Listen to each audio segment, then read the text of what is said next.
दोनों हाथ उठा के जोरदार जयकारा करें, क्योंकि आज भारत की राजनीति के वो धुरंधर जिन्होंने विपरीत परिस्थितियों को भी अनुकूल बनाया हो, आज उनका कोरबा की धरती पर आगमन है। इसलिए एक बार हम समस्त कार्यकर्ता बंधु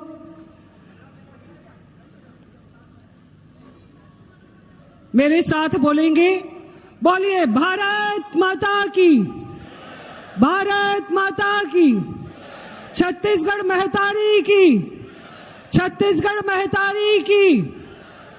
आज के इस सभा में मंच पर उपस्थित भारतीय जनता पार्टी के वरिष्ठ नेता, छत्तीसगढ़ के प्रभारी माननीय ओम माथुर जी, सह प्रभारी माननीय नितिन नवीन जी, प्रदेश के अध्यक्ष भाई अरुण साव जी, नेता प्रतिपक्ष नारायण चंदेल जी, हम सभी के नेता माननीय नंद कुमार साई जी, रायगढ़ की सांसद माननीय गोमती साई जी, मंच पर विराजमान माननीय ननकीराम कंवर जी, चंपा देवी पावले जी, क्षमा सहित मंच पर आसीन समस्त नेतागण, मेरे भाइयों और बहनों, आज से 4 साल पहले और अभी दिसंबर बीता है, 17 दिसंबर को ये कांग्रेस की सरकार को 4 साल पूरा हुआ। 17 दिसंबर को सरकार बनी थी और ये आज 2023 में ये सरकार 5वें वर्ष में प्रवेश कर गई। 4 साल पहले इन्होंने घोषणा पत्र जारी किया और घोषणा पत्र में इन्होंने जितनी बात कही है वो तमाम बातें पूरी नहीं हुई है।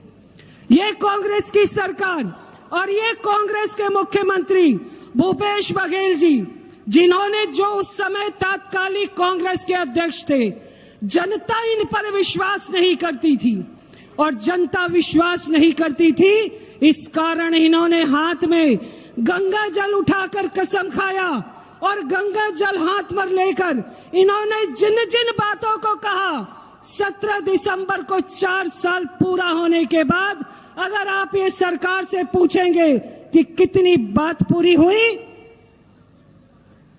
तो एक भी बात पूरी नहीं हुई। ये कांग्रेस की सरकार है। बंधुओं, कांग्रेस की सरकार ने कहा, मैं यहां से शुरू करती हूं, हम कोरबा की धरती पर खड़े हैं। इन्होंने कहा कि हम यहां पर, इनके ये घोषणा पत्र में दिया हुआ है, इन्होंने कहा कि हम लेमरू प्रोजेक्ट लाएंगे, यहाँ ये हाथी से प्रभावित क्षेत्र है, यहाँ हम वन्य जीव अभ्यारण्य खोलेंगे, एक विशेष कॉरिडोर बनाएंगे। आप बताइए कोरबा में वो विशेष कॉरिडोर कहाँ बना? हम लगातार खोज रहे हैं, लगातार देख रहे हैं हाथियों से प्रभावित क्षेत्र में क्या हुआ। ये कोरबा क्षेत्र में जो सांसद है कांग्रेस की, उनकी मैं बात भी कहना चाहती हूं। अपनी समस्या पे कभी उन्हें मिलने जाइए, आपको चिराग लेके खोजना पड़ेगा कि कांग्रेस की सांसद यहां है भी या नहीं है। आपको इस क्षेत्र की कांग्रेस की सांसद कहीं मिलती नहीं है और इस क्षेत्र के जो मंत्री हैं उनकी तो बात ही वाह वाह है। जितनी खाली जमीन है, उन तमाम खाली जमीन पर अगर किसी की आंख है तो यहाँ के केवल मंत्री की आंख लगी है। ये कोरबा के जनप्रतिनिधि हैं, ये कांग्रेस के जनप्रतिनिधि हैं और कांग्रेस की सरकार कहती है हमने गंगा जल हाथ में लेकर कसम खाया। मैं पूछना चाहती हूं कि कांग्रेस की सरकार ने कहा हम 100 दिन में, अगर कांग्रेस की सरकार छत्तीसगढ़ में बनेगी तो 1 दिन 2 दिन नहीं, 100 दिन में हम शराबबंदी लागू कर देंगे।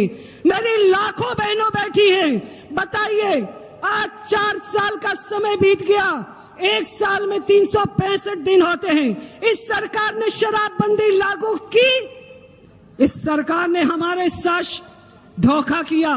ये तमाम माताओं बहनों के साथ धोखा करने वाली सरकार, आज जब आप इस सभा से जाइए, सभी बहनें अपने पल्लू में गठान बांधिए कि इस सरकार को वापस हम आने नहीं देंगे और ये सरकार वापस नहीं आएगी। बहनों, जिस सरकार ने गंगा जल को हाथ में लेकर कसम खाकर हम सबको ये विश्वास दिलाया, शराबबंदी करने का वादा किया, ये सरकार ने हमसे झूठ बोला और केवल एक जगह झूठ नहीं बोला, लगातार झूठ बोला। लगातार इस सरकार ने कहा कि हम कर्ज माफी करेंगे, महिला समूहों की कर्ज माफी करेंगे। महिला समूहों की कर्ज माफी 4 साल पूरा होने के बाद भी बाट जोह रही है कि ये कर्ज माफी हो जाए। ये कर्ज माफी आज के दिनांक तक नहीं हुआ। इस सरकार ने कहा था। और रेडी टू ईट का जो छोटा सा प्रोजेक्ट चलता था, मेरी वो बहनें जो गांव में रहती हैं, जो शहरों के छोटे छोटे गलियों में रहती हैं, रेडी टू ईट का उस काम को इन्होंने उन महिलाओं से छीन लिया। और छीन को किसको दिया? हरियाणा के उस शराबी व्यापारी को दिया, उस शराब के ठेकेदार को दिया। और ये कहते हैं रेडी टू ईट पर जो छोटी छोटी बहनों को 20,000 40,000 का फायदा होता था, ये फायदा अब उन्हें नहीं होता है। ये फायदा अगर होता है तो हरियाणा के उस शराब ठेकेदार को होता है। ये छत्तीसगढ़ की सरकार, हम छत्तीसगढ़ियों का भला करने की बात करने वाली सरकार आज क्या कर रही है? 4 साल का समय पूरा हुआ, 5वें साल में हम प्रवेश कर गए हैं। आने वाले 17 दिसंबर को हमारी नई सरकार बनेगी और ये सरकार भाजपा की सरकार होगी, क्योंकि आज इस सभा से हम संकल्पित होकर जाने वाले हैं कि ये सरकार जिसने हमसे झूठ बोला, हमारी भावनाओं से खेला, हम युवाओं के साथ में जिसने लगातार उसकी भावना से खेलने का प्रयास किया, और कोई विषय हो तो उसे केवल भाजपा पे डालना या केंद्र की सरकार पे डालना। केंद्र सरकार के पैसे से चलने वाली ये छत्तीसगढ़ की सरकार यहाँ के तमाम विकास कार्यों को अवरुद्ध करती है। बंधुओं, आज के इस अवसर पर हम सब निश्चित तौर पर आने वाले समय में जो ये जन सैलाब दिखाई दे रहा है, वो इस बात का घोतक है कि अब वक्त करवट ले रहा है।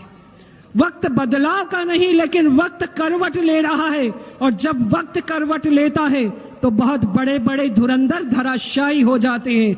ये समय की शुरुआत है, आने वाले समय पे एक सुनहरे समय की शुरुआत हो। और इन्हीं कामना के साथ मैं अपनी वाणी को विराम देती हूँ। धन्यवाद। जय भारत, जय छत्तीसगढ़। आने वाला समय भाजपा भारतीय जनता पार्टी का है, कमल के निशान का है।